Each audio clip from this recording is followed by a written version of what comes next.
And welcome back to The Zone. I'm Brant. I'm Chris. I'm Jay. And this is episode 446 of Zone 4, your favorite Friday night podcast and video show, live show, whatever you want to call this show. We're here. Hopefully you're here and we can talk to you. But anyway. We're not desperate for people. No, we're not. We had 2 viewers just pop up like instantaneously. That's awesome. But what's up, guys? Are you and Jay watching the show? No. Nope. I'm in the live. I put the live chat in its own.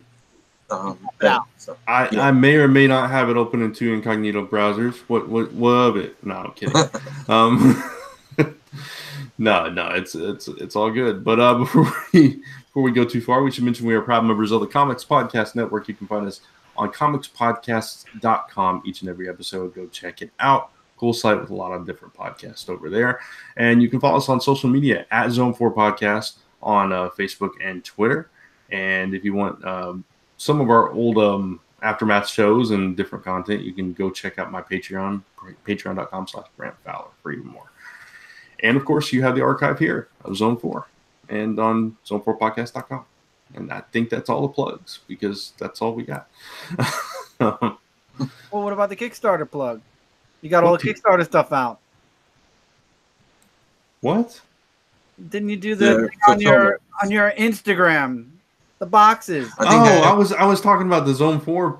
No, yeah. I'm talking about Last Ember Press real quick. I mean, but I think that's going to be like his what's coming out. That's what's coming out. Yeah, exactly. Oh, okay. No, I thought you would want to say that at the top of the show also because you were very happy. I mean, you shared it everywhere. Oh yeah, no, I'm very happy about that. We got stuff going out. We're making trips to the post office almost every day. So we still got a few more to ship, but we're in the process. All of Lil Ember has gone out. Pneumatic Cases is almost completely done. We were just waiting on envelopes for the last Ember, and those came today. So. Nice. All yeah. 3.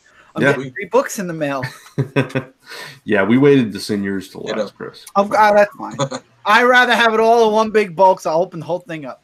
The rewards, I'll just open it up and streaming out. Yours is fold it and send in a little envelope. I'm waiting for my whiteout variant. I don't care if there's only one. Put it on my wall. I literally will put it right above Celestial's picture. I've literally got, let's see, whoop, Celestial there, and then I have a Superman one. I'll put it right above Celestial. Nice. That image faded, by the way. Which one? It's the whiteout one, where I had it up in the office. And my office sucks. I lost my whiteout variant. I figure out how to make another one. I just run out of black ink, and there we go. Another one. That's what it is. That's one way to do it. Yeah, that's how it happened. We ran out of black ink. That's how it printed. That's funny. What's up, Sweet Exorcist? He's in the comments. So glad to have you. Yeah. All right, so we got some stuff to talk about before we get into our topic, which gives me time to pull up my topic time so I can do it right again. Spider-Man: Far From Home. Is it Far From Home or Far Away From Home? It's just Far From Home. Far From Home.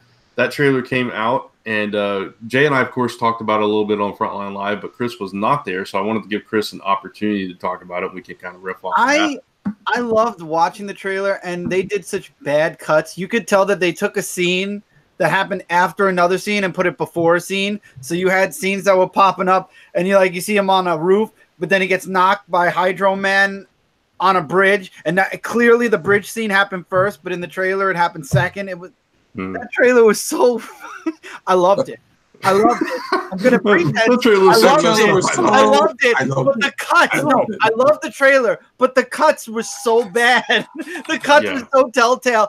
I'm sorry. I want to know when Nick Fury said, "You have a great gift, Parker, but it's time to work." I want to know where, because there's no way you got Samuel L. Jackson to tell Peter Parker, "You got a great gift, Parker, but it's time for work." That is not the full sentence that he said. That was totally cut.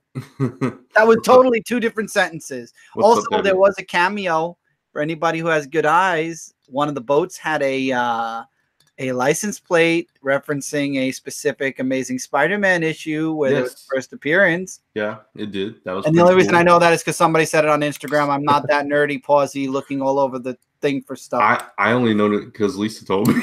I didn't notice it saw either. the screen cap also of it then. I didn't like notice all the bad cuts either. I was just so excited to see it that I was just like hyped like a kid. But yeah. And Exorcist, Sweet Exorcist, yes, I think it's fine they released it before Endgame because I think this takes place before Endgame. I think that it doesn't. Oh, it doesn't? No, we talked about that on Frontline Live. Or at least Jay and everybody else said that it takes place after they can somebody. Oh, then yeah, they spoiled that Spider-Man and Nick Fury are at least alive. But like I said, I mean, even a general moviegoer knows that these films are going to continue. That these actors are signing up for more films. You know they're coming back, whether you're a comic fan or not. That's what I think. But I agree. But I loved it. I thought the trailer looked great. I'm excited for it. Aunt May's still hot. I could live with that.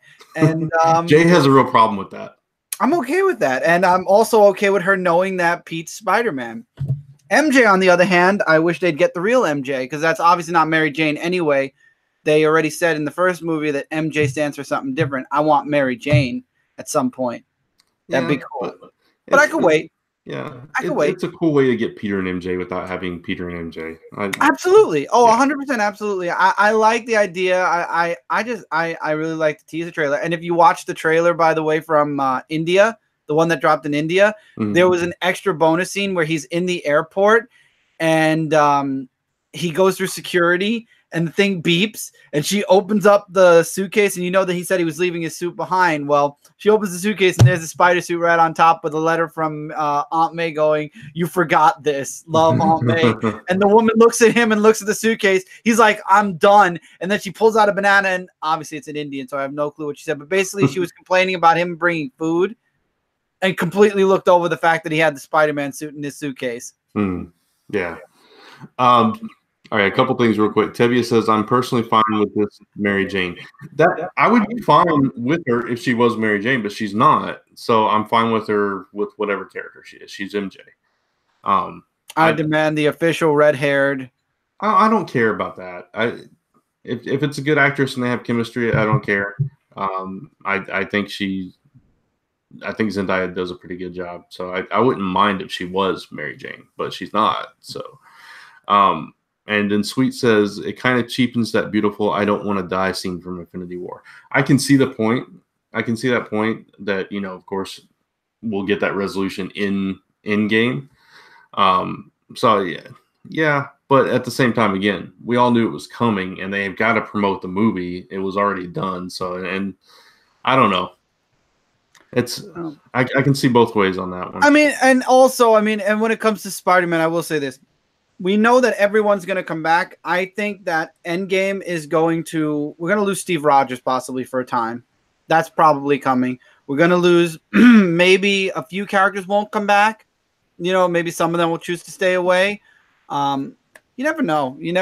But I knew that, that Spider-Man's coming back. They have like at least a 12 movie because they're going to want to break the stigma of 3 Spider-Man movies and then it dies and gets rebooted. So they're going to want to break that stigma. This is movie 2. We need at least 2 more movies to break that stigma of 3 movies and done. Well, I mean, technically, this Spider-Man will have had 4 movies by Endgame. Well, yeah, 4 movies, but I mean, officially. Yeah, I know what you mean, but still, it's still more than any other Spider-Man actor has gotten. So. This is true. No, this is very true. That's very true. But I want a Venom. I want it's also inflation and all that, Yeah. And plus, I think Sony has a lot of good credit because of what happened with Homecoming. Just echo. Yeah, I'm getting a little. Okay. I don't know, Google. I'm starting to lose faith in you. Get some headphones, man. Just earbuds. I think I'm gonna get an let me get an earbud. Hold on. Okay. Yeah. Go ahead, Jay. I seen in the comments that they were saying that whether or not this takes place before or after Endgame. It definitely takes place after Endgame. Yeah. Tom Holland has confirmed it. He said it, and I think it was Samuel L. Jackson also said it, and then Marvel released the announcement saying that you have to really go see Endgame because Endgame is going to affect this in a certain way. Blah blah blah blah blah. So we know that people are surviving it, but there's other things that are going to go on other than just them surviving. Yeah. Tebby says Why more Venom? Venom sucked. I actually liked it. I watched it a couple weeks ago, finally, and it wasn't the Venom I'm used to. It wasn't like, but it was a completely different tone. It was humorous, and I liked it for what it was. I mean, it's like not my favorite film or anything, but I didn't mind it. So I thought it was all right. It was okay. I mean, I didn't buy it. I didn't like it. I thought it was like middle ground. Like it wasn't. I didn't hate it, but I didn't like it. Like it was. I was okay with it. It was there. Yeah. It was like somebody who took over the Venom title solo in Marvel Comics. It was better. It was better than Spider-Man 3. Yeah, let's say that. Let's say that. It was one of those movies I'm watching and like, what is going on? What is this? That's kind of my reaction during the whole movie. It's like, but you know, for that, I enjoyed it for what it was. Yeah, I didn't do any face palms. Like Spider-Man 3, I kept on like this. Yeah, it's like, oh, why did they do that? Why is he dancing down the street? Should have just left with number 2. Should have left the franchise with number 2. It would have been okay. I just have to do the 3 and kill it. Yeah. But, yeah. Like, this was, like I said, I didn't like it. I didn't hate it. So, it was just there. You know? It's just a movie that was there. Being better than the worst Spider-Man ever is not a benchmark. Well, the worst Spider-Man ever. Then you're going to talk about the Andrew Garfield Spider-Man. Now, Spider-Man 3, I like the Andrew Garfield movies. I didn't like any of them. I didn't like Electro, but I like the movies. Yeah, I didn't like what they did with Electro. I don't like Spidey 3. And I think they could have executed Rhino better. Oh yeah, Rhino sucked. But other than that, I mean, the movies were good. I mean, I had no problem with the movies. I did like the. I think Andrew Garfield was a better Spidey than Toby, but I think Toby was a better Peter than Andrew Garfield. Yeah, I agree with that. Tom Holland's better in both of them. I agree. I was just going to say Tom Holland swept both of them. He used the perfect combination of both of them. You know, he's that perfect combination because he looks like he could be this, nerdy little kid that gets bullied on, but he. Also has that cool personality that can come out, So if you look at him, he does look like that skinny little nerdy kid that gets picked on. Yeah. But when he puts on the mask, he has that bravado that you can see coming out. So I think he fits that role perfectly. Yeah.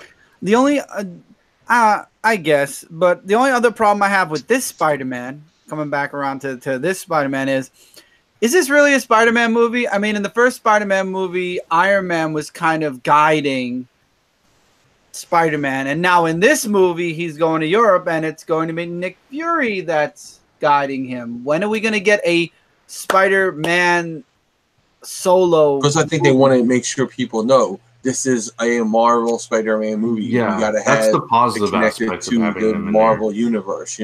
We had to have it connected to this Marvel Cinematic Universe so people know this isn't Sony, doing their thing with it. I mean, cameos are fine. Having people like team up, fine. But like literally, first movie Iron Man, this movie Nick Fury. I said that with it, and there were. I was told that there are people who like that Tony was in there and that they are mad that Tony's not in the sequel. And I was I'm sad that Tony's not in the sequel, but I'm not mad. I'm mad that Nick Fury's in the sequel. I was upset that he was in Spider-Man Homecoming because I thought he took the place of Uncle Ben. He took Uncle Ben's place, and he was it was too much of Iron Man in Spider-Man's origin. Like he didn't get enough of himself.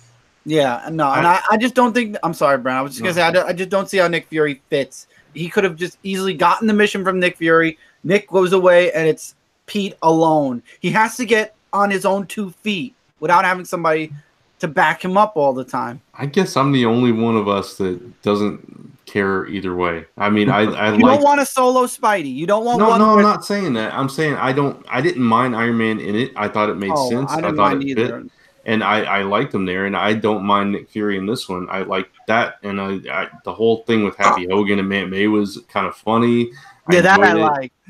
Yeah, Jay hated it. I just don't think that Aunt May should ever be called hot. I'm sorry, she should never be called hot. It's just wrong. Like while you were away, call your grandmother hot. While you were away, Chris said Aunt May's still hot. I'm good with that. See, I don't want Aunt May hot. Aunt May needs to be the homemaker, the old lady. She needs to be that gray hair old lady. She needs to be someone that you don't consider hot. She needs to be the lady that makes wheat cakes. You know, that's who she needs to be. See, that's your opinion, and I respect that. That's fine. I don't think that. I think I It's always just like wrong to see a hot Aunt May. Well, this version of Aunt May, I don't mind it. It makes sense, the age difference and everything. And it is his aunt, not his grandmother. I get she was always older. It was also supposed to be his father's aunt. Originally, Yeah. but they've retconned that so many times in the comics. I don't even. care. I mean, I don't either. I mean, she's not really in the movies anyway. It's just like, okay, what if Ma Kent was hot? I'm not gonna say anything. Smallville, I was just gonna say Annette O'Toole. But no, that was a younger Ma Kent though. That's when Clark was younger though, and she wasn't like having everybody hit on her either. Like nobody was hitting on Ma Kent. I'm just saying she was much more attractive, that version of Ma Kent. Yeah, she was. But I'm saying no one was saying, "Oh, Ma's so hot. Oh my God, did you see Ma? Ma's so hot. Hey, Ma, you want to go out?" Like Marissa Tomei ages well. What can I say? I know. I'm just saying, like people weren't hitting on her. Like it's just wrong to me anyway. Like to me, it's just wrong. I see her as like the wise old sage, the grandmother. The grandmother figure. Even though she is the aunt, I know that. I'm not oblivious to her relationship to Peter. She is the aunt, but to me, she's always been like the grandmother figure head in that, where she helped raise like Peter's father, and then now she's raising Peter, and she's supposed to be older, and like even like the Ultimate Spider-Man cartoon, I liked her. She was like she was a older person, but she was like more active, like an active senior. I don't mind that. Just don't make her like where like Happy Hogan's hitting on her and Tony's flirting with her, and that's just like so wrong. I'm sorry. Like Iron Man should never hit on your aunt, like his aunt. He should never hit on Aunt May. Sweet Exorcist points out Diane Lane as well, and yeah, she's a very attractive woman as well. Nobody ever went after her and said, "Hey, you want to go on a date with me?" Like you don't see Batman pulling up and being like, "Hey, Martha, get in my car." In the movie, yeah, but I mean, it's Diane Lane. I mean, come on. But I'm saying, no, Bruce Wayne didn't pull up in his car and say, "Hey, want to go for a ride?" Chicks dig the car, But like that doesn't. I thought it was cute. It was Happy Hogan. It was that's cute, man. Come on. But it was Tony in the last movie. It was people at the pizza place in the last movie. Like when she was going for the takeout and all, like people hit on her. I like the fact that it makes Peter uncomfortable. It's kind of weird. Like you said, it's that whole my aunt's getting hit on thing. It doesn't bother me. I know. It's just I don't know. It's just for me, it doesn't work. I just want a movie where Spider-Man is the main character fighting the villain. He with is somebody. Oh, he is. I agree, but where he's not directed. Where he's not directed by someone. Instead, he organically, like kind of like Vulture, where it organically happens. And it's not like Nick Fury putting him on a mission. I have no problem with Nick Fury being in the sequel because I don't know his role in it. My only problem with Tony being in the first one was his role in creating Spider-Man. It was almost like he created Spider-Man, Like he gave him the web shooters. He did this, he did that. Like he upped his, like he gave him from his... He upgraded him. Yeah, like... Of course, it does make sense that Tony would give him the suit over his like homemade suit because a teenager really shouldn't have been able to sew that suit together. Right. That's logic. that the Iron Spider suit didn't make it to Spider-Man because if he's only got the original suit and the black suit and then that spy-esque suit, the Iron Spider's done. He had the Iron Spider in what's the name in Avengers. Yeah. Oh no, he had it in Avengers. I'm saying that after Avengers, he probably goes back to the regular suit. Well, I think that suit was only made so you could fly in space and all that. Oh, okay. It makes sense. It does make sense. Yeah. Okay. I'll read a few comments and then we'll move on. Let's see. I'm okay with any of this is SM down. I'm okay with any Avengers or Guardians being in the Spider-Man movie as long as Spider-Man is the main and when the final fight happens, Spider-Man did it alone. That's me. I don't mind about Nick Fury showing up as long as Spider-Man is the focal point. Sweet Exorcist says Jay needs to get over the new Aunt May. He talks about how they how they aged up Diane Lane for those movies. Just skipping around a little bit here. I did like how they added the original Spider-Man theme to it also. Yeah. That was the first. Did they do it for Homecoming? I'm trying to remember. I don't think they did. I think this is the first time they actually put the old Spider-Man theme in the music. They did it in the Tobey Maguire movies once. They did that in the first one. They had a dude on the street playing. Yeah. Sweet says, I agree 100% with Chris on his Spider-Man assessment. I didn't like Spider-Man's reliance on Iron Man when in actuality Spider-Man is more popular than all the Avengers combined.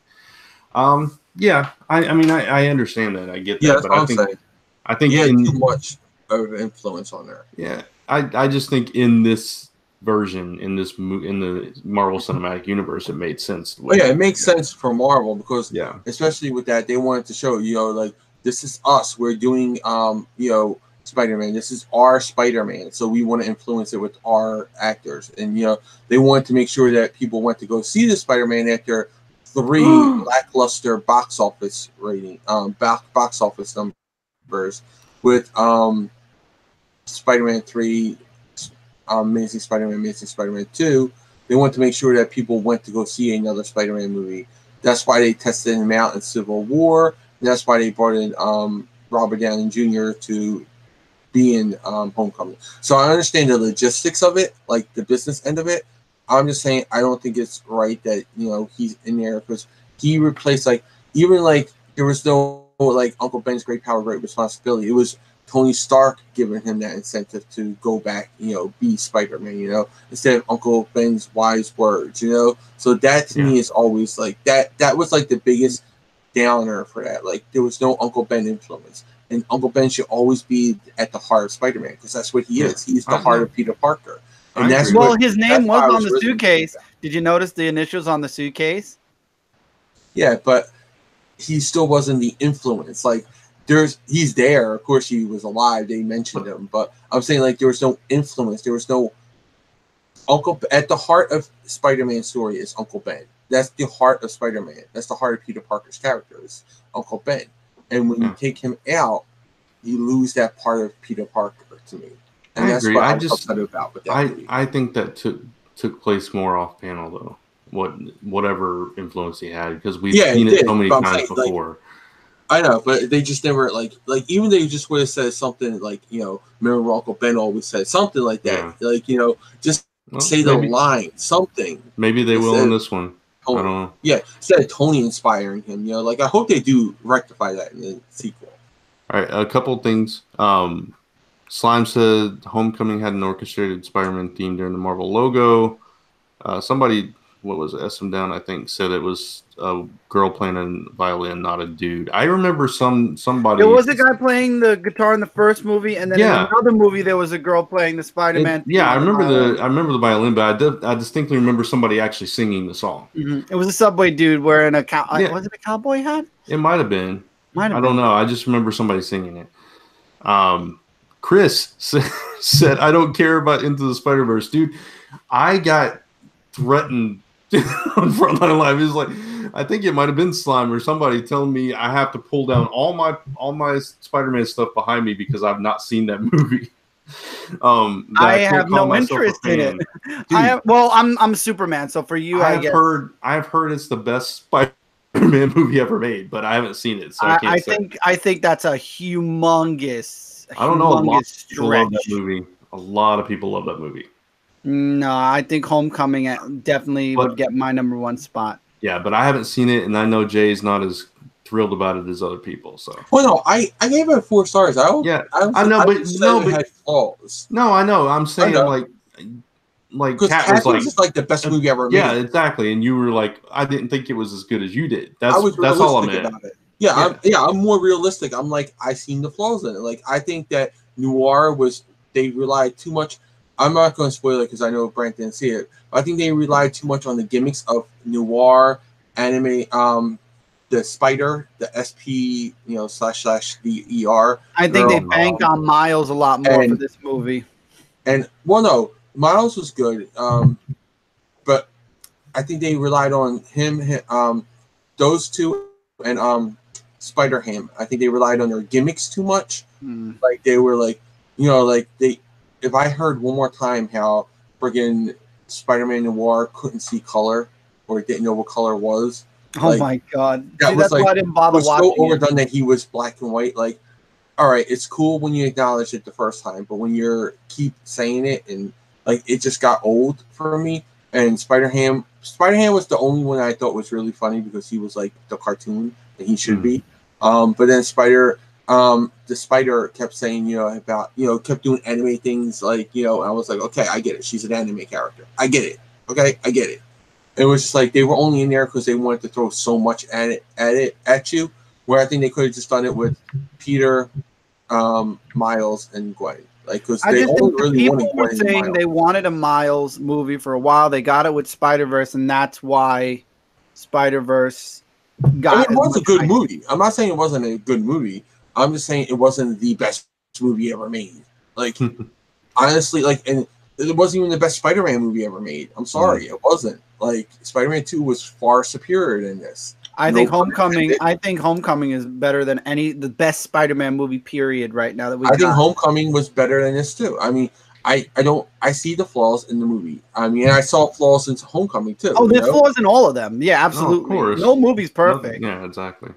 Yeah, and just so everybody knows, I hated both Superman movies. So we don't talk about those. Well, I'm saying, just so no one says that I'm picking on a Marvel movie, I hated the DCE. Well, people were saying Aquaman was the best movie ever made, and I don't agree with that statement. No, I liked Aquaman. I liked Aquaman more than I liked it more than Brant and Kat did. And I don't think it's as good as Wonder Woman, but I think it's a good movie. Cindy hated Wonder Woman, and Cindy's a huge Wonder Woman fan. But Wonder Woman was one of the best DC movies before Aquaman.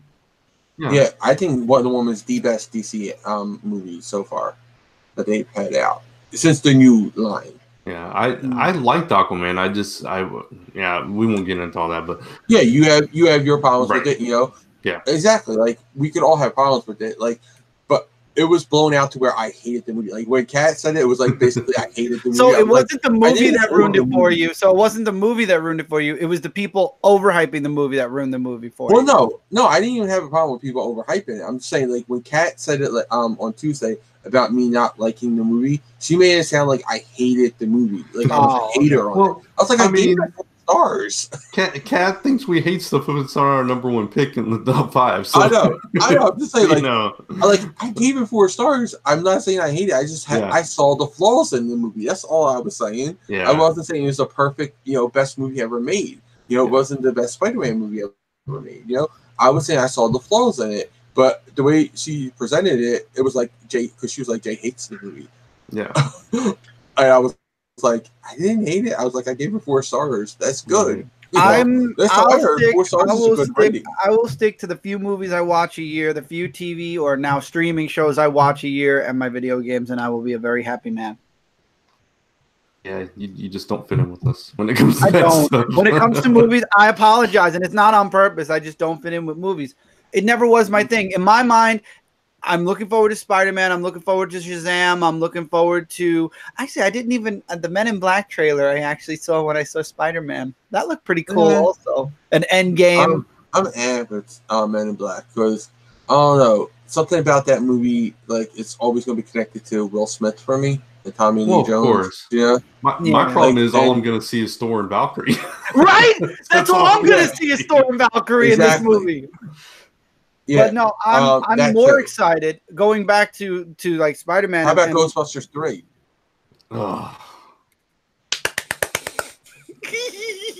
Well, actually, Bill Murray already said he won't do it, so I'm kind of questioning how they're going to do it now. Oh no, because he was okay with it before. He won't do it now. He said no. He's already said on Twitter he refused. He was asked and he said no. So. But they might shake some money out of him. I think they will. Oh, yeah. You put enough money in front of Bill Murray. I don't see Bill Murray saying no. Where is he right now?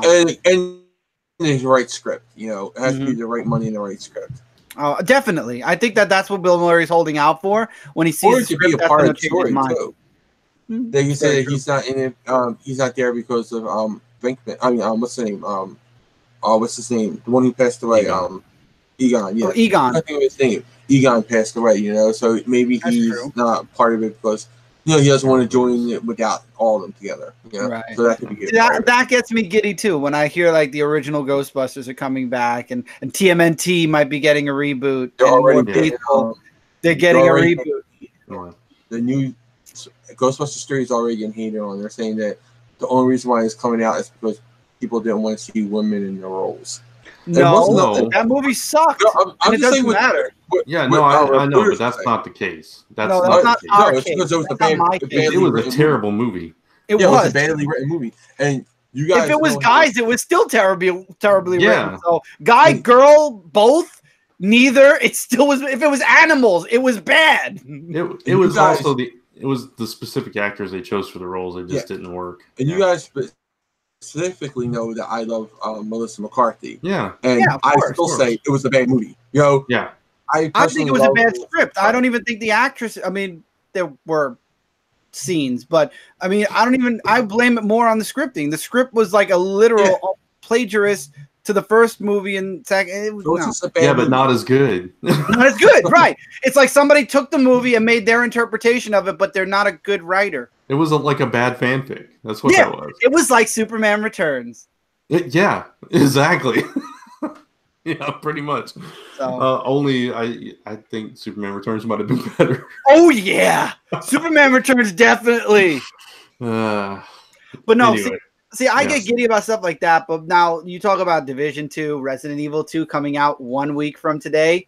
Now you're talking about like I'm like going to be scratching at my door on next Friday for my Resident Evil 2 game. Yeah, see, that's where I'm like, oh, that's cool. But it's not like I'm like, oh, so yeah, but see, for me, it's like I Resident Evil 2 played a huge role in both of our lives, Brent. So the remake is something. No, I understand that. I'm just saying the way you view movies is kind of the way I view video games. I think it's like I'm a casual gamer. Oh yeah, absolutely, and that's fine. That's why I like the fact that I like something that maybe everybody else isn't as passionate about. So I bring that to any conversation. Per se.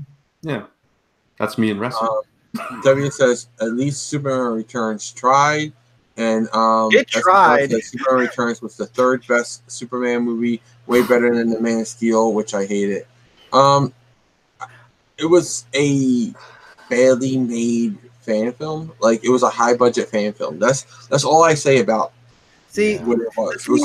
I grew up with Superman 1 through 4, so Returns is still number 5 for me. I do think it was better than 3 and 4. Yeah, I grew up with 3 and 4, so I enjoyed. I agree with that. I do agree with that.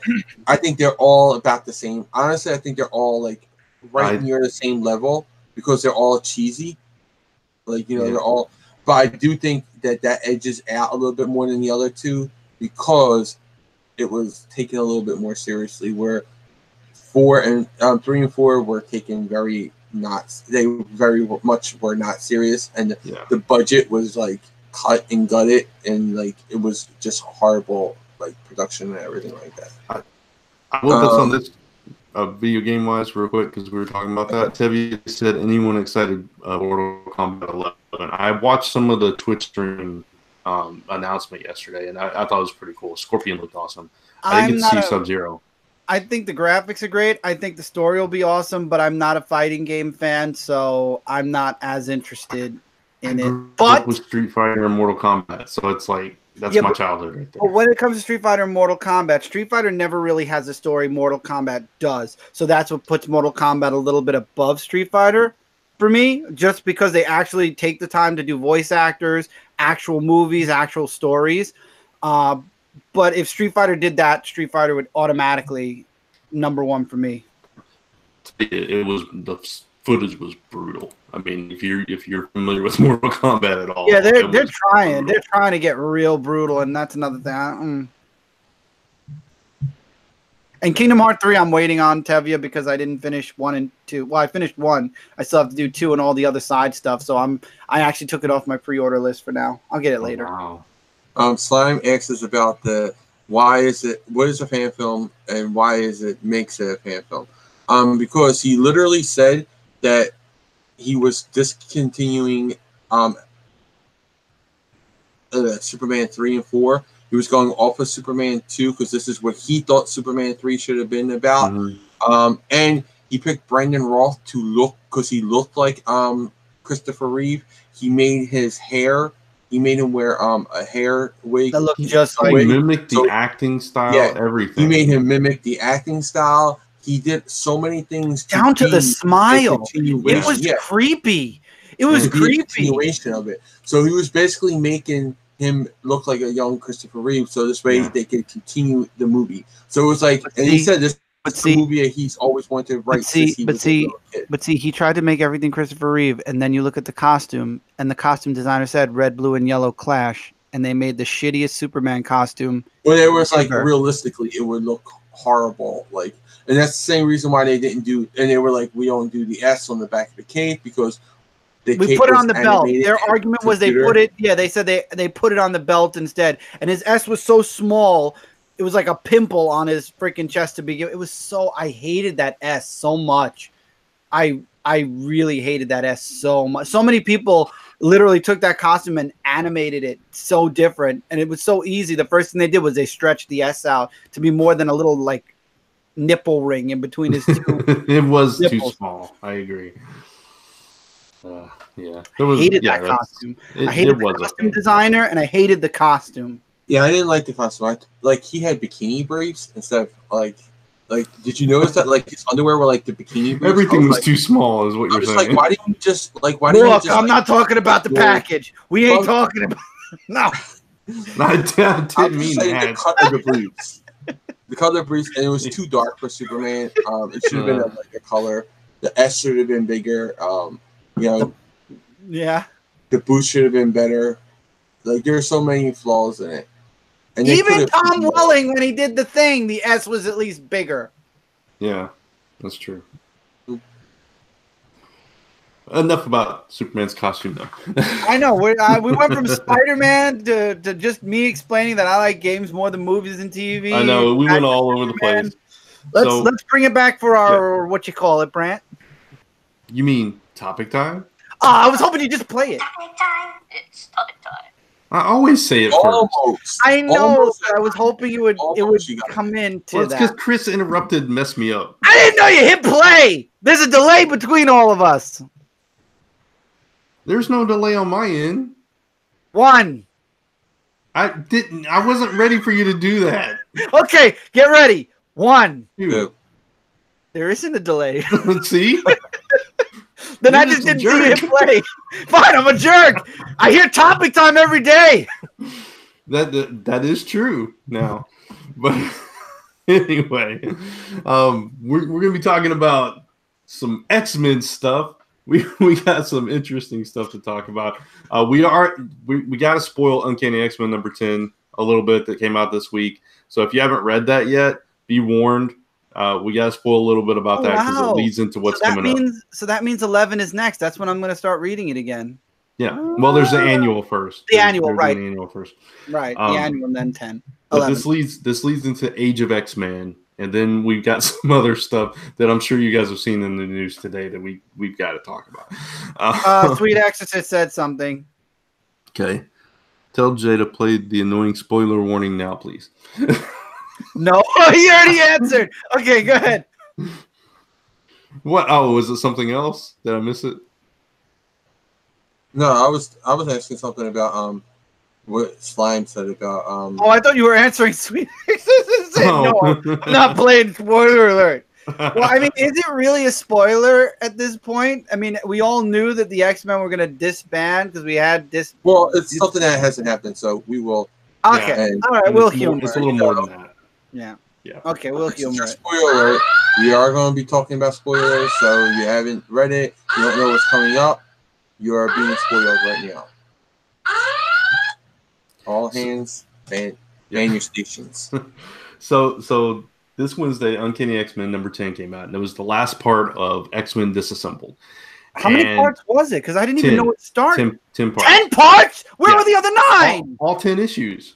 Every issue of the series was it's been coming out every week. Yeah, it's been a weekly series. So the whole it's been coming out every week. Yeah. Yes. The last 10 weeks. Where have you been? I I've been ignoring X-Men. I X-Men has thought been you said shit. you were enjoying Uncanny X-Men. Make up your mind. I ignored Uncanny X-Men when it first came out. I'm picking it up with 11 because now we're gonna have Wolverine and Cyclops back gotcha. together. Okay, so the first 10 issues, the past 10 weeks were disassembled. Okay. And basically, just to run down, because I guess you don't know, X-Men. Yes, X-Men came back into the picture and created his own basically 4 horsemen of the apocalypse. He's like super Omega level powered, and he was controlling Magneto and the Blob and Omega Red and Angel, and made them his 4 horsemen. And was kind of he was trying to rewrite history and get rid of all religion in the world and all different things. And the X-Men Legion was involved, and he was. Stop! I know my brain. It's a lot to take in. It was a lot of stuff. Imagine being Legion. Yeah, Legion got his whole body taken over by X-Men, and even the tattoo appeared on him and everything. It was just I think Marvel lost their mind when it came to X-Men, and that's why they knew with issue 11 they'd have to do a soft reboot. So I want to know how his body got in there. Like, I know it's because of Legion's powers, but still, it was very badly written. Yeah, they absorbed like 5 or 6 different X-Men into Legion's body. It was weird. All that aside, because that's a lot. The way it ended was X-Men decides, you know what?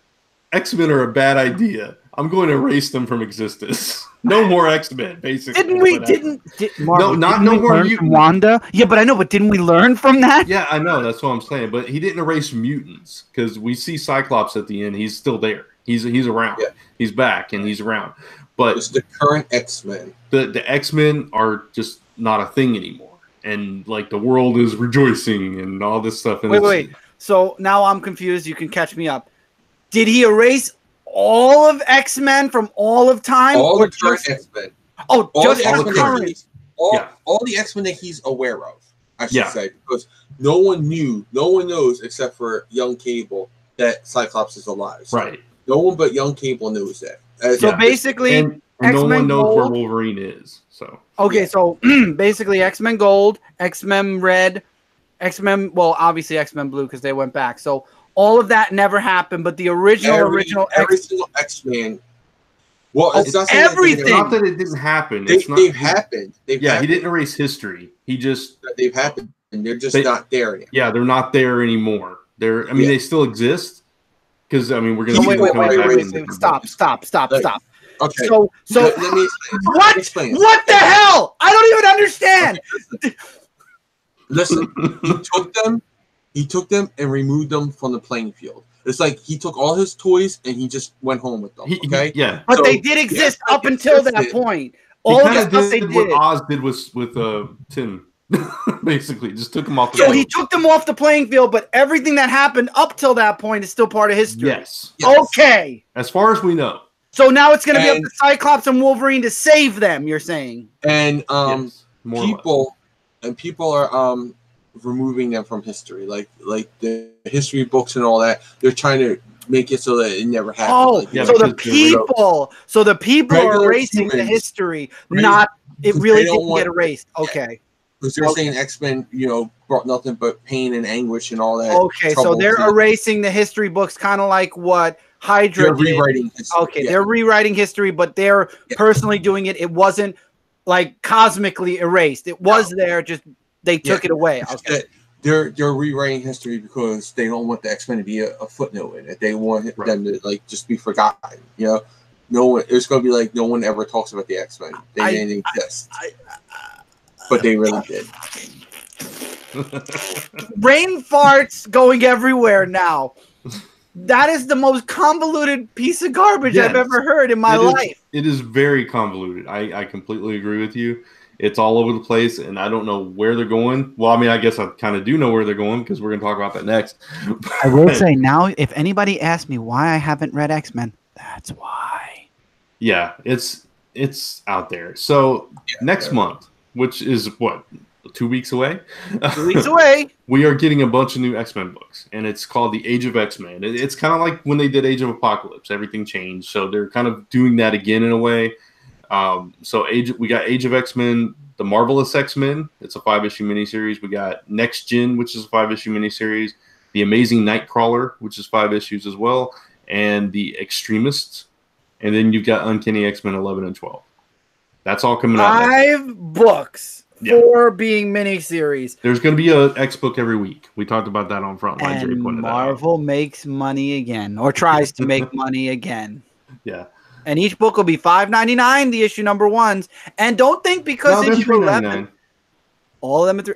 I would triple check your match. Are you sure? I'm looking at solicits right now. Oh, okay. They're all $3.99. Even Uncanny 11 is $3.99. Uncanny 11 is Uncanny 11 is $7.99. $7.99. 72 pages. $8. That's different. I was talking about the miniseries. But okay, the miniseries start with issue number 1 at $7.99. That takes up the price of 2 books. Yeah, because you got 5 different books. There you go. You could make 2 books $4.99, and that would bring it down to a different price level. Technically, because there's 2 issues of Uncanny, you got 6 issues of X-Men books coming out. You would think with all the money Marvel's getting from the X books, they'd be able to buy back the movie franchise. It's coming. I'm waiting. Yeah. They already bought it. Yeah, they already bought it. I know they bought it. I know they bought it, but we got to get through the Phoenix Saga before they reboot it. Well, and actually, Marvel didn't buy it. It was Disney. Disney's the daddy that gives them the money. Yeah, exactly. Marvel's just a kid waiting for their allowance. Saying, "Come on, I did my chores. Give me the money." Yeah. With my X-Men. So let's break these down, and just to put it out there. We'll get to that in a minute. Okay, so we got Marvelous X-Men. The perfect heroes for the perfect world. The X-Men have helped make the world into a utopia where living in fear and hatred is a thing of the past. All people are united under the banner of mutant kind, and all of mutant kind idolizes the X-Men. Jean Grey, Colossus, Storm, X-23, X-Man, Nature Girl, Magneto, and of course the amazing Nightcrawler. When danger threatens the world, the Marvelous X-Men set things right for the good of all, and no one dares say otherwise. So this is an Elseworld tale. Yeah. They all are. Yeah, because it's Uncanny. I think Uncanny is regular. Okay. Yeah, it's like X-Men created his own like sub-universe. Oh, so he basically did a secret war. He did an Age of Apocalypse, but made it a good place. Yeah, because Slime even says it. You have to start the story with Age of X-Men Alpha number 1, which is for now. Yeah. So wait. this is getting fun, people. So basically, these miniseries are where X-Men took the X-Men and put them, and this is where potentially Cyclops and Wolverine have to save each of these characters. It's just like remember Age of Apocalypse where we had all those books like what was it called Generation Next or Generation Next, like they took the spins on X-Men titles and they gave us those. Now it makes sense. Yeah. Now the lights come in. Now I see. So basically, if you want to see how the X-Men reform and get back together, you have to buy every single one of the miniseries plus Uncanny ×2. So 6 books a month to get the X-Men back. Kind of. And I don't know, though. Age of Apocalypse. That's why they're $3.99. Age of Apocalypse like really excited me when that came out. I was like, it was something that they hadn't really done before. It was, and I got I got every single one of those books, and I was absorbed in them. But this, how much were they? They were expensive. I don't remember. That was what year was it? It was 90s, late 90s, early 2000s, right? Those books were $2 to $3 each. Yeah, of course. But I mean, there were a lot of them. And it was like that's true. Yeah, that's true. If there were a lot of them, then that means didn't matter how much. Yeah, you're right. Yeah, because it was the entire line, just like this. Okay. And they were all 4-issue miniseries, right? And they had the Alpha and Omega and everything. So this is basically just kind of a retreading of that. But this one just doesn't excite me as much. The 4 miniseries coming out, are they every other week, every single week, or there's one a week? No. I mean, they're 5 parts each. Each part, is it monthly? No, they're monthly. They're monthly. Oh, okay. But so 5 you're months. getting a different book every week. Oh no, I understand that. I just wanted to confirm if it was an every other week book, an every single week book, or a every month book. Yeah. So it's monthly. So this is going to be an event that's 6 books every month for the next 5 months. Right. Pretty much. So probably 6 months because you'll have the Omega to do. I know what site Debbie is going to be visiting. So probably about August we'll have the resolution to the story. Yeah. I don't know, man. So let's talk about the next one. Let's go through the books and then we'll. I'm sorry. Yeah, I'm sorry. Yeah, I'm just getting annoyed. We got Next Gen. In an age of utopia, the Summers Institute for Higher Learning is the premier school for the mutant community across the globe. Attendance is mandatory for all mutant children as they learn to become the next generation of marvelous X-Men. But even in a utopian society, teenagers will find a way to rebel, follow Glob, Armor, Anole, and Rockslide as they discover what it really means to live in an age of peace and harmony. So basically, all the younger X-Men that they tried to highlight throughout this Uncanny X-Men run are getting their own book. And where's Quentin? Quentin's in West Coast Avengers. Oh, so he's annulled from all that's going on with he's not involved with this at all. Well, wow. That could be a different time frame, you know. Again, it goes back to the whole thing where it could be just a different time frame, you know. It could have been like, instead of being you know, in current, like they could be a little bit in the past. So Quentin could pop up in one of these books. Because theoretically, he shouldn't be there. Because X-Men knows that Quentin is a member of the X-Men. Yeah. So he should be taken away. But they're probably going to do like, okay, this is all happening before that. And then after this whole situation's done, they'll be like, okay, this is what happens after with Quentin back on. It's just ironic. The Summers the book's still around by then. Instead of the Xavier School. Yeah, exactly. All right, so we got the Amazing Nightcrawler from the Munich Circus to Hollywood Boulevard. Nightcrawler starring in his own solo series. Kurt Wagner is the biggest celebrity / superhero since Dwayne Johnson. Dwayne Johnson?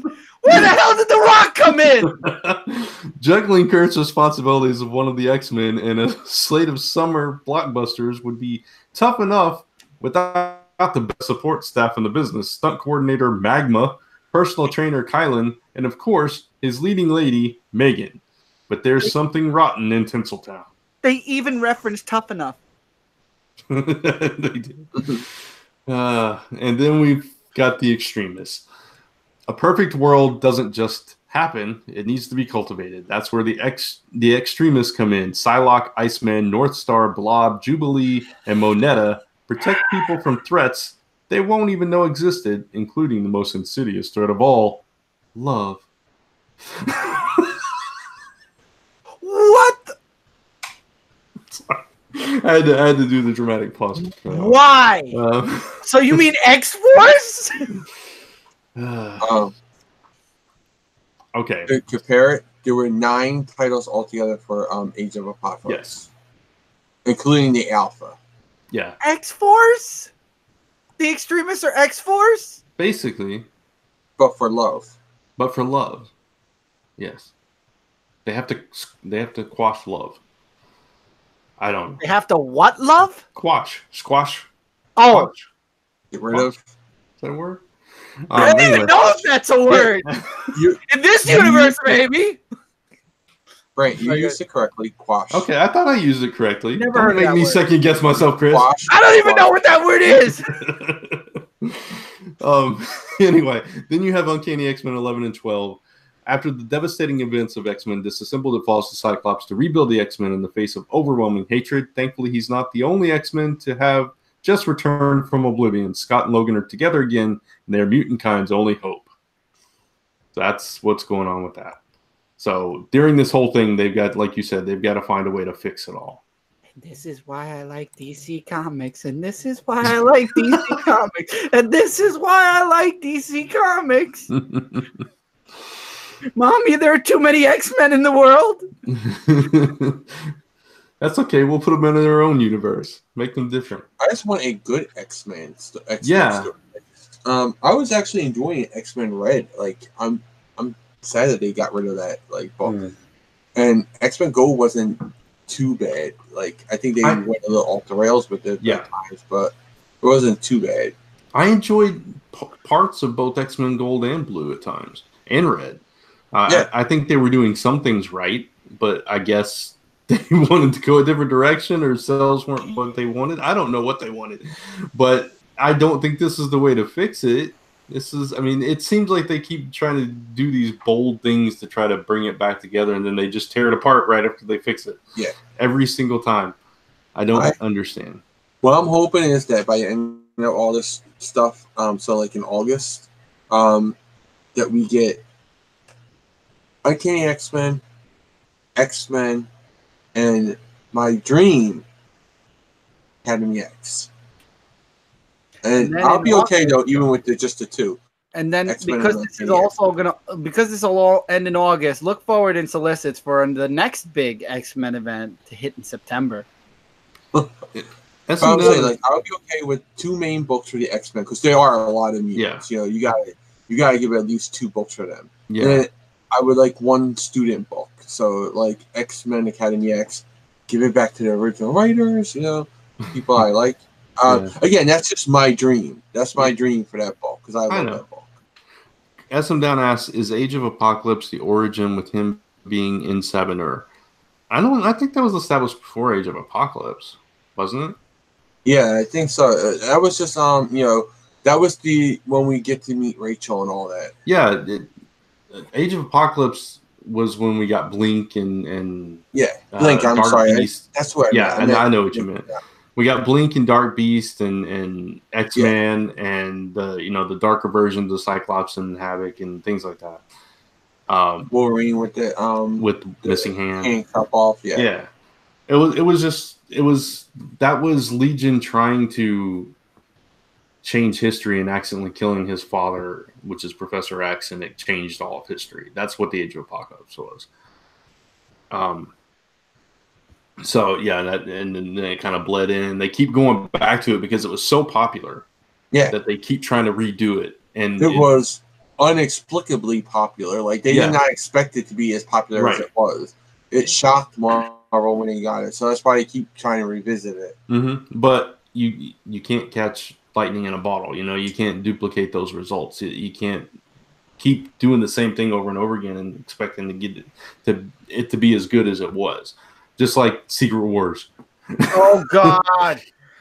You mean the Secret Wars 2 that never should have happened but happened and got retconned literally right after the last issue came out? Yeah, or the Million Crises over at DC. Oh, God. We don't say the word crisis in DC Comics anymore. We say apparently we do because I know we do. I know we do. We don't want to hear it. No, I do because they're going to be redoing stuff. I want them to bring it back. So I definitely want to hear them say crisis because I want them to bring back the good stuff. I feel like it's Vegas. Every time they say crisis, it's like a spin of the roulette wheel. Do you want red 15 or black 13? I'm just nervous that Bendis is a part of this. That's what got me nervous. Not the word crisis, but the word Bendis next to the word crisis. Systematically ruining Superman for me. Systematically just really making me not. I enjoyed Superman I didn't read this one. Don't tell me anything. I'm not telling you anything. I'm just saying that I think Jay and I enjoyed it, and I enjoy Superman action. Yeah. He's killing me with. I think action's okay too. I'm not minding Bendis yet. Mike and Cat, not so much. Yeah, I'm not minding Bendis yet. I'll see where things go. Yeah, I'm just like, it's not Bendis writing Superman like that, or his writing at DC. It's just him getting involved in an event. Yeah, no, I know. Yeah, it makes me nervous.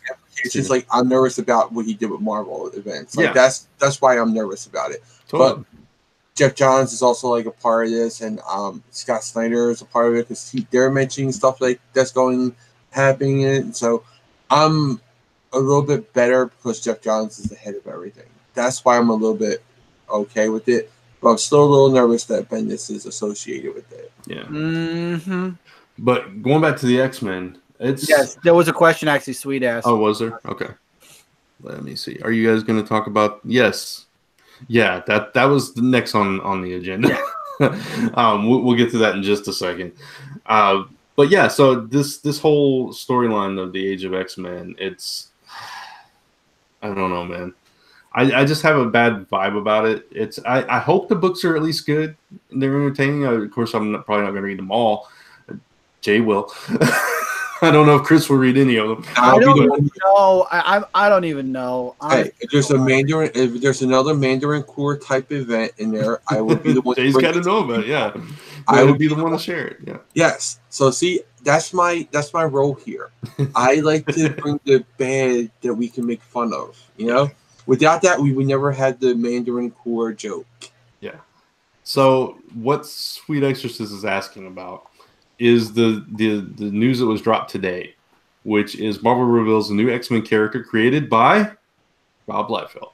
They're looking to double dip on the Deadpool creator. Major X introduces a new character who is certain to mix things up in the X world. Hails from another existence, which he calls the Existence. A mutant Shangri-La, a safe haven that has been a realm where mutant kind has lived in peace and harmony. So I'm assuming this is coming out of all this other stuff that's happening. I think so. And I think he's got to be related to Jean and Cyclops, or Jean, or Cyclops and he does wear the X across his face like Cyclops was at one point. His outfit is very similar to one of Cyclops. And it has also has like a very Judge Dredd type helmet. Yeah, it does. Like I looked at it, I was like, that's a very Judge Dredd-y. It's like Judge Dredd meets Deadpool meets Cyclops. That's what this character is. It's like a book I'm never gonna read. I would probably say he's going to be like another child of, or somewhere in the lineage of Cyclops and Jean, or Cyclops and Emma, even. You know. Yeah, I want to read this. I want to read this quote to tell you where this idea is coming from. Okay, this is a quote from Rob Liefeld. When we were coming up with the team, I said, "Look, back in 1991, I was jamming with two guys, Jim Lee on X-Men and Will Sportacio on Uncanny X-Men. We were the three engines running that office in the early 90s when all the launches happened. So I just reached out and said, Wills, I'm having a party. It's called Major X. Could you join? I sent him the plot, and we got him for a key chapter in the story. So they're putting the Image founders back together to create a X-Men character that's based on 90s success. That's all. Jay, I feel like that's gonna be our new Mandarin Corps joke because you're gonna read it. I'm not. I don't know if Brant is. No, Brant won't. He hates Rob Liefeld. Never mind. Don't say no. This podcast in history hates Rob Liefeld. I have problems with Rob Liefeld. I have problems with a lot of things, but I was a fan of his early on. I was a fan of X-Force. I was a fan of Youngblood. So just to clear the air out there. I don't have any personal grudges with Rob Liefeld either. Then I guess it was the rest of the Zone 4 crew. Yeah, the rest of the Zone 4 crew was not fans, except for Jason, one of the original founders. He loved Rob Liefeld. But no, I've got the same problems most people have, which is with his art flaws. His character creation is debatable. Deadpool was an anomaly. Everybody outside of Deadpool. Rob is the co-creator. Didn't his group that he relaunched from Image, isn't that book already canceled? The one he was doing at Image? Yeah. Deathstrike or something like that. I forget what it's called. I know it's something. It's not Deathstrike. It's something like it. If it's not canceled, it's just really delayed because most of the stuff he does. Yeah, I haven't seen it in a while, so I don't know if it's. I haven't read it in a while, so I was reading it. Youngblood, I know was out. It was his. Yeah, but he wasn't doing it. Yeah, it was. He had. There was somebody else. Yes, it was canceled. Okay. Yeah, no, but he was still behind it. So. Yeah, it was canceled. So Major X comes out in April for anybody that is interested and is a fan. No, thank you. I'll try the issue just to see what the fuss is all about, what this character is and who he is. But I'm gonna say, go ahead. No, go ahead. No, just a comment. So go ahead. I was just commenting on the outfit again, so it's not important. Esther Down says he made Deadpool, so he's always cool to me. But Deadpool didn't become Deadpool until after he became after Liefeld stopped. Deadpool was it was like all the creators that made Deadpool the character. Honestly, Jerry Duggan, I think. Yeah. Oh yeah. Deadpool. Fabian Nicieza wrote Deadpool a little differently. He wasn't quite as goofy and quite as. Yeah. They still broke the fourth wall at times, but not quite like that. Not at that degree. He was more serious of a character. He really was supposed to be. Kind of a parody of Deathstroke, yeah. Deathstroke. Yeah. That's why his name is Wade Wilson instead of Slade Wilson. Yeah, exactly. That's all it was. Yeah, supposed to be a similar mask, and everything. And that's kind of what Liefeld does. Oh, are you saying that he takes other people's ideas and twists them? I'm telling you, you guys had to watch that video. Read Youngblood. Watch that video. I know. I know. I'm making a little tiny. Youngblood is his version of it's like a crossover between X-Force and the Avengers. That's all Youngblood is. Yes. That's why it was canceled. I'm just saying, it's he's more known as an artist, which he still has flaws with that. I think his writing is not the best in the business. I agree with you, Grant. I 100% agree with you. I think when he created Deadpool, it was literally a Marvel copy of Deathstroke, and then Jerry Dugan and a few other people took him and said, you know what, we got to make Deadpool different from Deathstroke, or forget it. We're going to lose this character as far as, people are going to do the comparison. People are going to pick sides. So they made him a fourth wall. See, Deadpool is now everything that Deathstroke isn't, except being a merc. Yeah. I don't think they actually gave it thought. I just think they were like, we got to make Deadpool cool. Yeah. I think that's essentially all that they thought. We got to make this character, this guy cool. Yeah, but they also had to make him unique. They had to make him unique and breaking the fourth wall, making the jokes. And Rob Liefeld didn't do that. He just created the character, which is, that's the whole point. He created the character. And he co-created the character, which means he created the visuals for the character. Yeah. Yeah, he drew it. And he claims he had a little bit more input into it, but and he may have. I wasn't there. I don't know. I'm saying his claims, but other people say he didn't. So his claims would say he had more input into his creation. But yeah, honestly, did he even really? Well, because he didn't create the character of Nathan Summers, because that was created by Chris Claremont, and then he introduced. Wasn't he part of the because. In New Mutants at the last issue or something. That's when because he was created actually. The character himself, Nathan, was created in Uncanny X-Men, I think it was, or X-Men.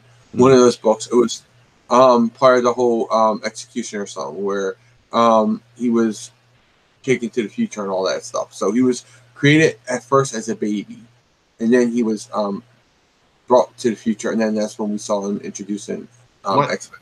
I'm thinking about Cable. I'm sorry.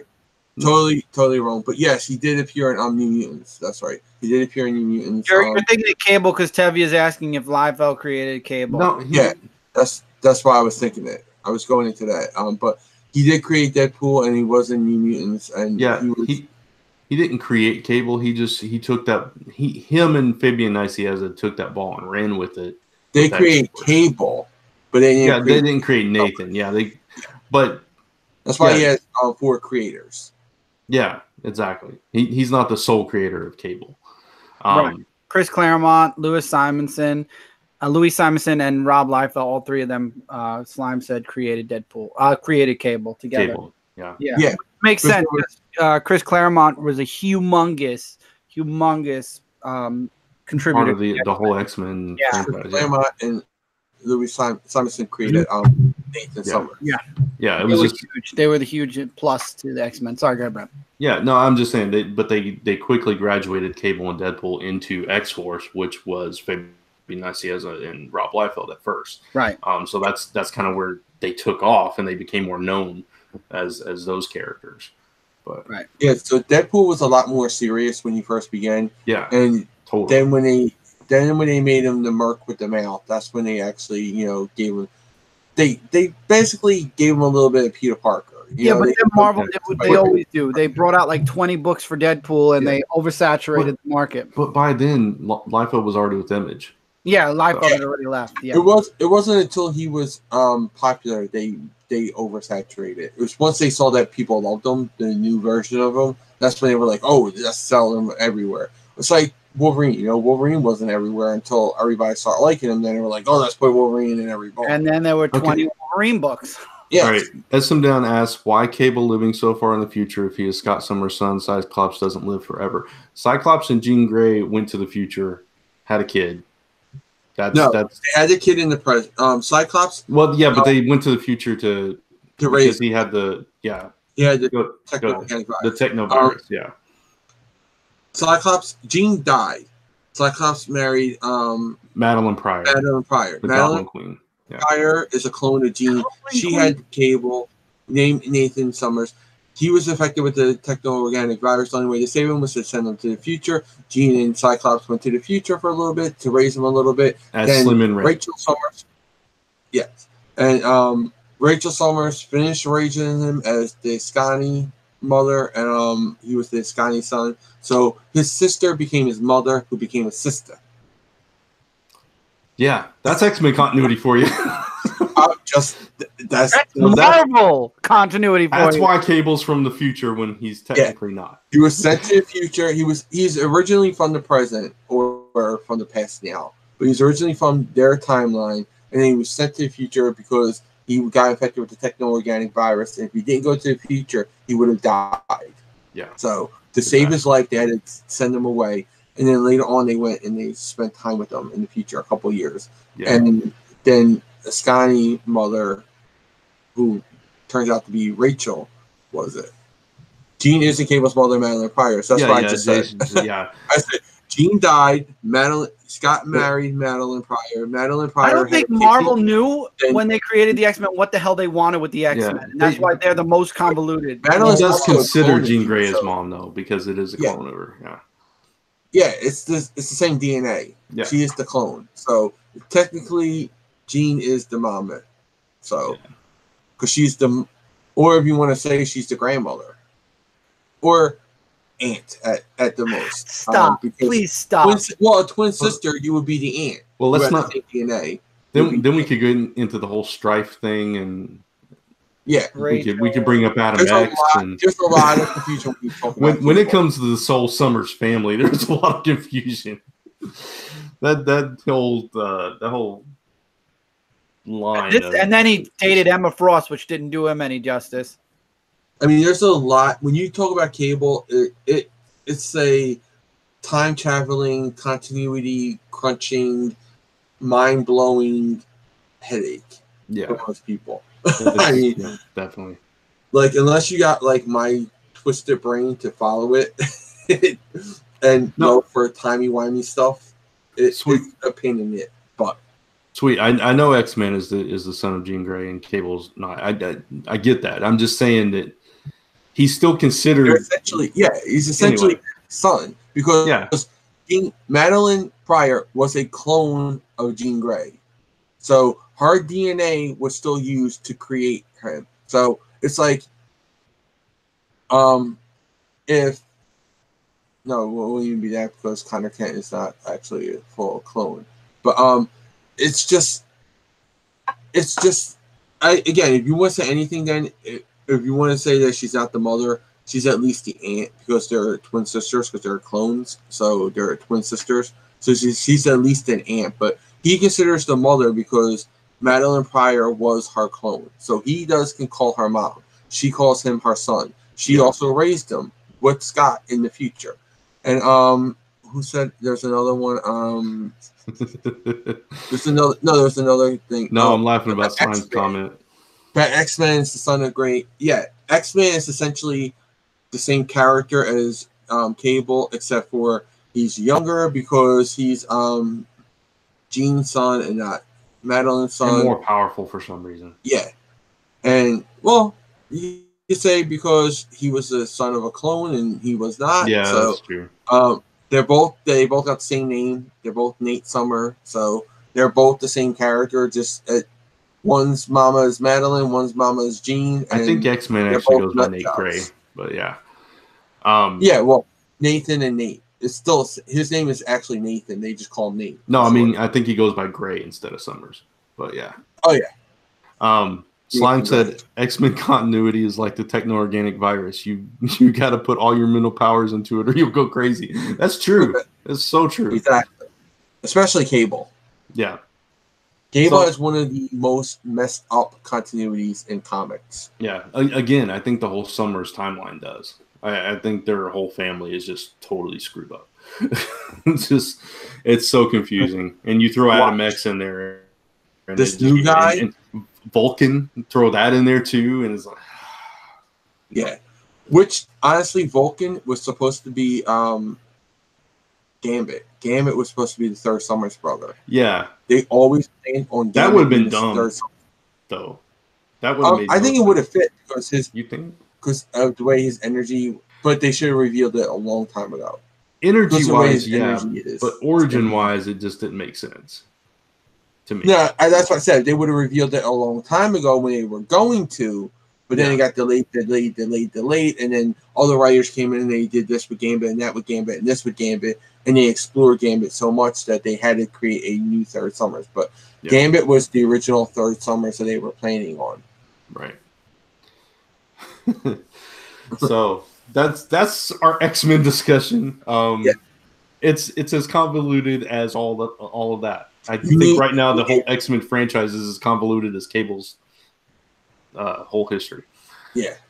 So X-Men definitely has, like, as a whole, X-Men has the most complicated history. If you ever want to get someone brand new into comic books, do not introduce them to the X-Men.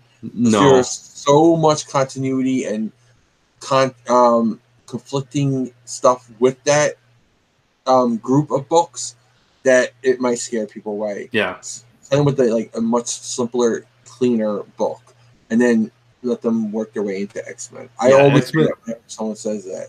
Yeah, X-Men is one of those books you have to kind of graduate into. You can't start off with X-Men. If you do, you're lost. I don't care where you start. Yeah, especially if you're someone who wants to go back and I want to read the best stuff that ever happened in them, and because some people when they want to get into comics, they're like, I want to know the best stories to read about them, and yeah, but then you say Days of Future Past, Phoenix Saga, and then you're like, exactly. That's what I'm saying. It's all that complicated stuff, and you're like, that's not the best thing for you to read, So read this nice safe book. Read this nice safe book. This will be your gateway. Volume 1 of Ultimate X-Men, maybe. Something like that. Yeah, something clean and simple. Like, I always give somebody a clean and simple book based on what they like. I just realized we scared Chris off. Chris's mind exploded with all this X-Men continuity. I'm not in that screen, so I didn't see it. I didn't either. I was looking at the comments. I didn't even notice he was gone. Let's see. Someone said about Tevye said Hawkman history is a mess. Not anymore. Hawkman's history was actually cleaned up. Jeff Johns cleaned it up.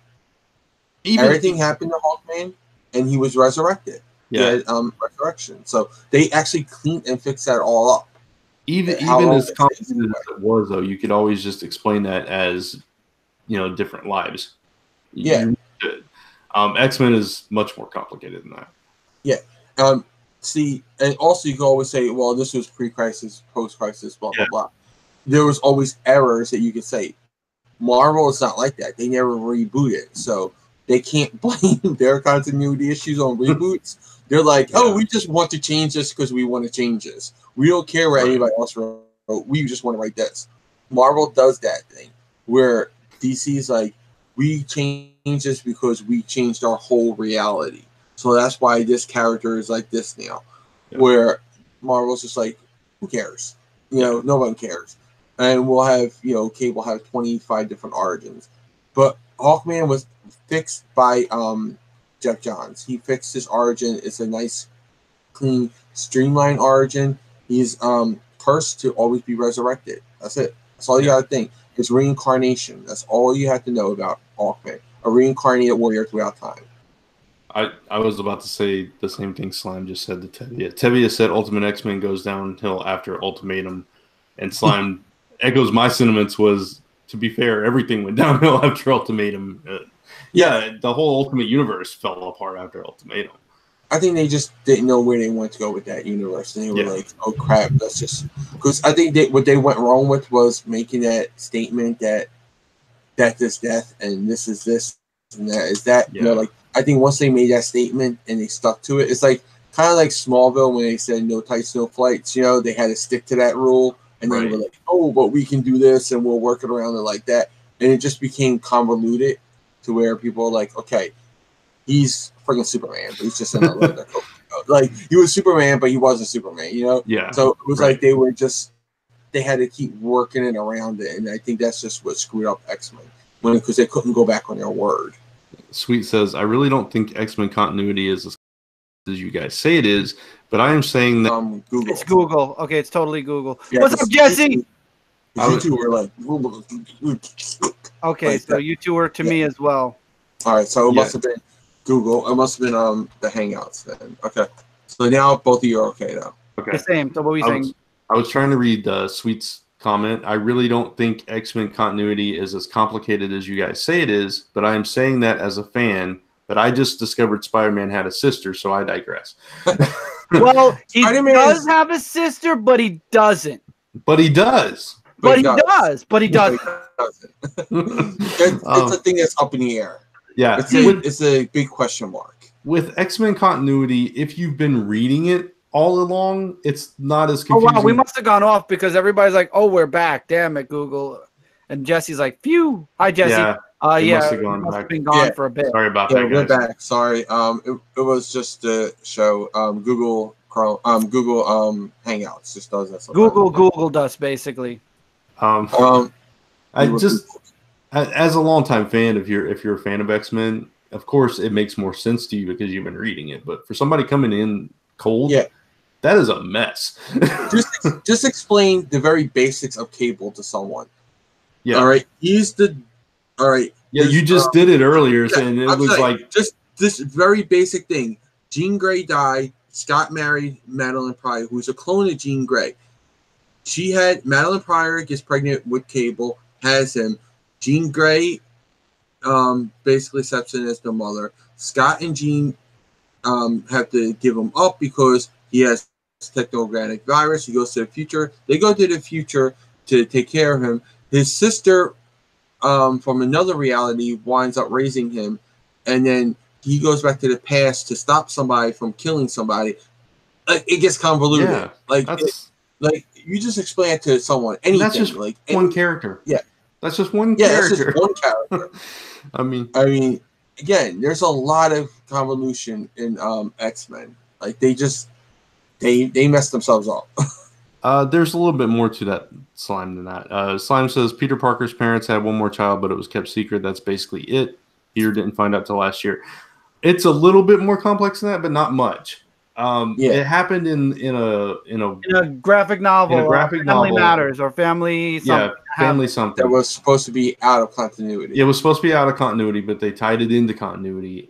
Then they said it didn't happen, but then they said it did happen. Yeah, she showed back up, and then she claimed she found out she wasn't his sister, but then they went back in time and she found out she might be his sister, at least in a different reality. I think at the end of the family book, it said that she wasn't. And then, like, when she came back, she said she was. And then they said she was, and then they said she was. Right. So it's right now, we comics, don't have a so clue. she might.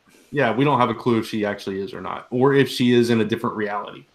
Yeah. So it's like, it's up for grabs. So if she is or if she ain't. Like, at this point, if Marvel says she isn't, it's okay. If Marvel says she is, it's okay. You know, because they said both already. Jesse says Spider-Man has a cousin twice removed on his stepsister's side of the family that might have spider powers, but only in this universe.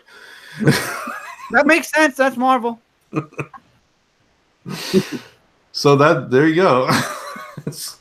That's our lesson in Marvel history. Again, there are other characters, and I'm not going to say DC is not immune to it because they have very convoluted, like Donna Troy's origins. But again, the one thing I say that DC has on their side is that every time that they do mess it up, it's because they have a continuity altering reality event. Yeah. So their whole line changes. So they can say, all right, this is the Donna Troy from pre-crisis. This is Donna Troy post-crisis. This is Donna Troy post-0 hour, and on and on and on. Yeah. And Marvel just kind of tries to retcon everything and keep it in the same continuity. Or not even retcon it, because like Cable's not retconned.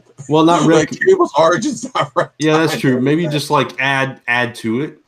Yeah. they keep adding to it and making it more complicated.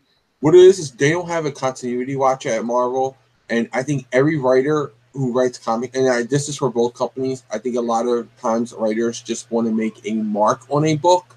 Yeah. So like they want to like, my run has to be known. I got to do something big with this character. I got to do something so everybody remembers my run on this book. That's why Bendis being on Superman scares me the most.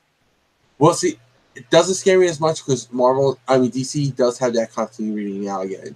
Like Jeff Johns is watching continuity. At the Rebirth, they said that they have a a plan where you can't do certain things, you can't add certain things. Like they got a strict timeline for everything. So yeah, it got extended by a year because of Doomsday Clock, but it's still they got a timeline for everything. So I'm okay with that because of that. Just because of that, I trust Jeff Johns with continuity. I trust nobody with nothing. I just read. I'm paranoid. Just as long as people make good books, I'm good. Just it's just if you try to figure it out and try to piece it all together. Yeah, I mean, you're or talking. you try to explain it to somebody. If you try to explain it to somebody, but I mean, to be fair, you're dealing with like 60, 70, 80 years worth of continuity on these characters. Definitely. So it's there's a lot of material to wade through and try to make sense of it all, no matter who you're talking about. But anyway, that's that. That's what's going on with the X-Men. So I don't know if you guys are excited about it, if you're scared to death of it, or if you're just going to ignore it altogether. I don't know. I'd love to hear it. I think we fall in all three of those camps. Yep. Oh yeah. It's going to be interesting. It's going to be interesting as these books come out where things fall on Frontline's top 5 and all that kind of stuff. Yeah. If anybody reads them. Like I know anybody other than me reads them. Yeah, I know I'm reading Uncanny. That's about all I'm dedicating to right now. I can say with pretty much certainty that Kat, Mike, and I will at least try some of them, if not all. Kat says she's only going to try the kitty one. Yeah, well, I mean, at least it's one though. I think that's the only one she's going to try. I think Mike said he's going to try 2. Yeah, or something like that. Yeah, there might be one or two that I'll try as well. I think I'm the only one who's going to try the Nightcrawler. Well, who's going to be Nightcrawler. Yeah, Nightcrawler and the one with Clob and Armor, I'm not really interested in. The other two sounded better to me, so we'll see. We'll see what happens. But that's our show, so it's time to talk about what's coming out, and going on. Chris, what you got? Okay, right now I did, and somehow YouTube went down when my video went up this week. So anyone who's looking, I did post a video this past Monday. I did another Magic opening. I will have a special video opening to make up for the screw up on YouTube, and I don't think people were notified about the video. I'm going to be recording that and posting that tomorrow. I have a series that Brant did the logo for. I posted the thumb all over social media. It's going to be called Thought Bubble. It's going to be my version of picking 1 to 3 topics and talking about it. It could be anywhere from things going on, my life, etc., etc. I have the first episode. I have to record it. I have it, the outline. I have to record it, though. That should be coming up soon. Reviews late this week. It's my fault. I fell way behind with comics. I still have a couple to read from last week before I start into this week's books. And after that, everything should be caught up, per se. And then I got a couple of other things slated for my channel. I just don't know periodically where they're going to be yet. So, to be determined. Keep an eye on my channel. If you haven't subscribed to my new channel, please, we are on the road. If I get to 100, we're going to get a URL. We get to 500, there's going to be some stuff mentioned. And then we get to 1,000 subscribers. And big things are going to be happening. I'm not spoiling anything, but huge things are going to happen from 1,000 subscribers on. So if you haven't subscribed to my new channel yet, links in the description below. Please go over to my channel and subscribe. It's an everything and anything channel. So a little bit of everything in my life is mixed into this channel. And it's a lot of fun. Cool. Just from our comments, it sounds like people are all over the place with the X-Men stuff there too. Some are going to try, some are going to ignore, some might try one. So there you go. We're all on the same page, kind of. Anyway, Jay, what you got? Let's see. So, Topic Time I did 2 times this week. For some reason, the Superboy one was more popular than the Kid Flash returning one. I thought it would have been the opposite way. But you never know with Topic Times. That's what's fun about them. I did a review just before the show of Young Justice episodes 7 through 9. I did a Star Trek Discovery episode yesterday. Star Trek Discovery Talking Trek number 7 will be on Saturday with Jesse and Justin. I believe Justin. Jesse said he's good with it. I believe Justin is going to do. Let's see. I have a topic time for next week, which is going to be playing off of something that happened in episodes 7 through 9 of Young Justice, because it's Young Justice Month here. And Our next Media Madness is Thursday, and we're talking in Roswell, New Mexico, episodes 1 and 2. So that will be coming out on Thursday. I totally missed that, by the way. I didn't realize it was out yet. It just came out Monday, Yeah. the first one, or Tuesday. I'm sorry. Frontline Live every Tuesday night, 10 o'clock p.m. Join us there. You can contribute to the top 5 panel. Top 5 comics by putting them over on our Discord or in the live chat when you join us on the live stream. Discord is always available. You guys can do it. We don't hide it behind a paywall for anybody. It's always free for everyone. And follow Comic Frontline all over social media at Comic Frontline. Check out comicfrontline.com. Frontline reviews will be tomorrow again because today was a hell of a day for me, so I just couldn't get to them. And follow me on all over social media at Comic Book Theater, minus the R for Twitter. And I think that's everything. If not, oh well. Okay. Frontline's anniversary coming up. February 11th, we turn 5. February 12th, we have a live show, so we're going to be celebrating it there, doing some cool stuff. Tune in for that. So really close. It's a couple weeks, 3 weeks away, maybe. So we're really excited about that. We're trying to get to 5,000 subs on this channel to kind of celebrate 5 years. So if you guys can spread the word, we have gotten a few this past week or so. So thank you for that, for all our new subs out there. And we're hoping to get some more. As far as me, new video on my channel tomorrow, Brent versus Lisa, rated and ranked, where we rate and rank the books that we picked in the previous video. We picked 5 books. Only 4 of them we're talking about. We're adding the 5th one in because we could not get a hold of the 5th one, White Widow. So we're doing Middle West instead of that. I died when you mentioned that book. I was like, wait, I saw that book and I was interested. Yeah, I know, but we couldn't find it anywhere. Like, it's not on Comixology, not in the shops, and then That like on their sucks. Kickstarter page, they were talking about delays. And I'm like, well, why is it in previews? But anyway, so yeah, we're doing Middle West in place of it. Because we both forgot that was even coming out anyway, so it worked out for us. Then of course, anticipated will be up on Tuesday, Monday Musings on Mondays, of course, and I've still got my Christmas haul video that I got to put up eventually. That'll be coming soon. Reviews, when reviews go up tomorrow, I'm reviewing Amazing Spider-Man and Firefly, so check that out. And we already talked about the Last Ember Press stuff. If you missed that at the beginning of the show, Kickstarter fulfillment on all 3 Kickstarters is like ongoing. Little Ember's been completely fulfilled. Pneumatic Cases is almost completely fulfilled. It probably will with the next mailing, which will be Tuesday because the post office is closed on Monday. And then the Last Ember, we just got the envelopes in for that, and we'll be able to finish that one up as well. So we'll finally have that off our plate, and everybody will get books, and everybody will be happy, hopefully. And if you are getting the book, I'd love to hear what you think about it. Any of the books. I think I read 2 of the 3 books, and they are both good. Thank you. And I know the 3rd one's good too. I flatted one, so I loved it from the flatting. I can't wait to read it. We were there. We were all there with Little Ember, so I love that one. Of course. And then Pneumatic, I also flatted, and I can't wait to read that one. Both books looked amazing. From a flatter's point of view, you should have bought it. If you didn't, buy it now. Worth it. I would say you liked. Go ahead. No, I was just saying amazing artwork. I can't talk about the lines in the book yet because I didn't see that, but I can talk about the pages, and they all looked amazing. Well, Brent had me help edit the book, so that's how I know what was in Last Ember. Yeah, number 1. If you like Last Ember number 0, Last Ember number 1 is better than that, and I would say it's Brent's best writing to date. And he's a great writer, so this is his best work to date, and I think everybody should check it out. It's nothing to do with it being Brent or my name being attached to it in any way, which it really isn't that much.